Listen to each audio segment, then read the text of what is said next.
KONGO wisdom. Unity energy for exams. I've got all my subjects listed. I know my strengths, my weaknesses, and where I need to push hard or take it easy. I've tackled my studies where I had to. I'm not some tireless forge, but I've worked to understand, lock in, and hammer home what was needed. Oof, time's flying. I called my friends to study together, and now we're collaborating. For the tricky stuff, we've made some gorgeous flashcards.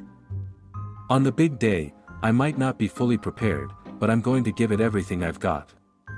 I've chilled out to start strong and hit the ground running. Ugh, the stress is definitely building, and I might blank on what I know. But you know what? I can wing it and shine in my own unique way. I didn't come this far for nothing. I'll reap the rewards, and we'll all celebrate my successes, no matter how small.